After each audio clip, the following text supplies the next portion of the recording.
I'm Ellen. I am a junior. I'm from Northville, Michigan. It's about an hour away from East Lansing. I'm an art education major. I like painting a lot. I like drawing. Style's probably more like gestural qualities, not like hard lines, but I'm kind of like doing that right now in one of my classes, so it's pretty all across the board.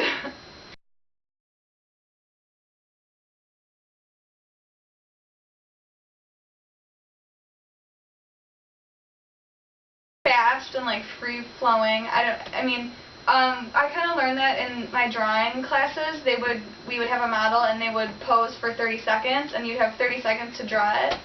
And it's just like a technique you use.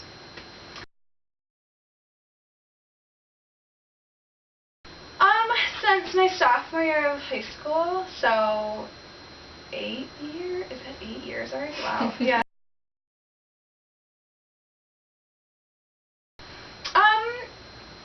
Everything? That's such a cliche answer, but when I'm feeling, who I'm like with, people, things don't really inspire me. It's more like people. My sisters are dancers, and I'm doing a lot of work with like dancers right now, and their like movements, and I don't know, I just find it really interesting. Cool. From life, I love models, drawing models, and not like skinny models, like drawing models. I don't know. But yeah, I don't know. I just like drawing people more than like a still life or something.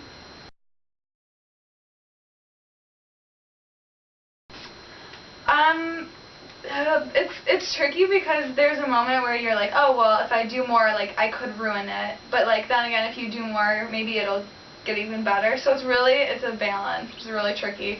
But for me personally, it's kind of when I can't really do anything else, and if I like feel like too pressured to do something, or if I feel like I'm like forcing it, then I feel like it's just done.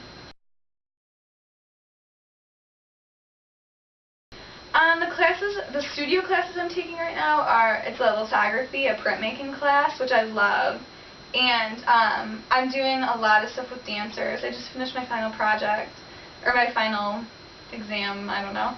And I did it of like my sister's legs, the pictures that I showed you. I really like abstracted them and like made it into like line drawings, and then like layered them on top of each other so it shows like movement. And that's stuff I'm really interested in right now, so. At home I work in my basement. I have like a little studio area, and that's nice because there's a big window looking out to like my backyard, and like there's a pond, and it's peaceful. But up here I'd have to say I like working just in the studio, the art building.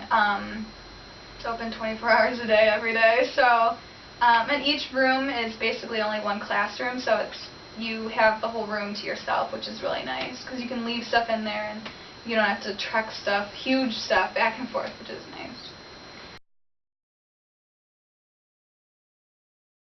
Advice was probably just to like not think about drawing what you think it should look like. It's draw what you see, and that's like a lot of people say that, but it's really true because especially in my first drawing classes, they do a still life and they tell you to draw like a person or a box, and you would draw what you think that looks like kind of, and then you'd like step back and you'd like look at it as a big picture, and you were like, wow, that looks nothing like what I was looking at, like that's awful.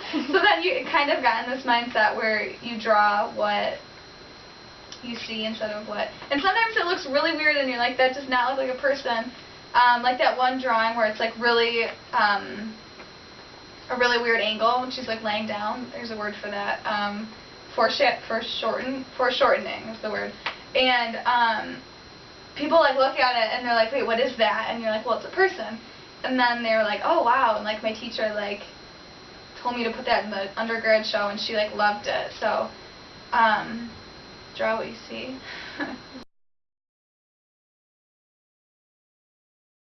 A really big part. I really look at my pictures for inspiration, or look at them for ideas, or use them as like my source in a lot of my paintings and drawings. And if there's nothing that I find interesting in what I already have, then it's fun to just go out and take pictures of anything that inspires you and then to use that as the source.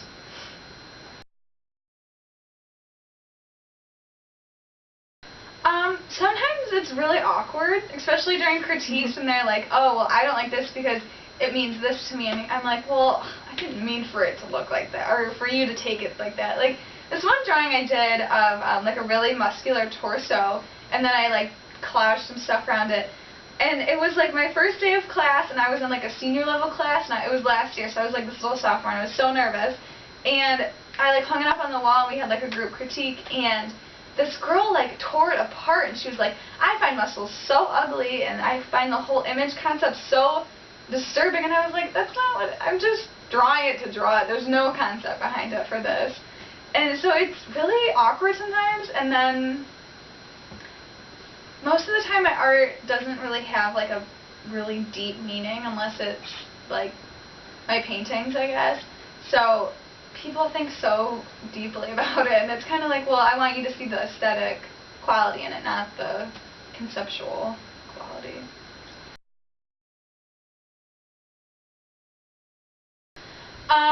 With the dancer thing, I really like Edgar Degas.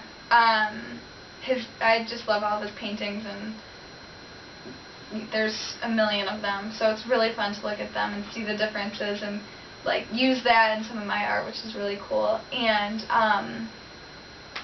there's a grad student actually who goes here, or, well, he is getting his master's right now. His name's John Anthony. He was my drawing one teacher, but he just finished his, like, graduate program, and they had a master's exhibit in the art building, and we looked at it, and his work is so awesome, and it's really about, like, lines and, like, layering, which is what I was kind of doing, so it was really inspiring to look at that. And it's just cool to know someone who's so talented like that, because, I mean, when I see him in the hall, I'm still like, hey, and we still talk, and it's really nice. So that's cool. And there's so many artists out there I really can't give you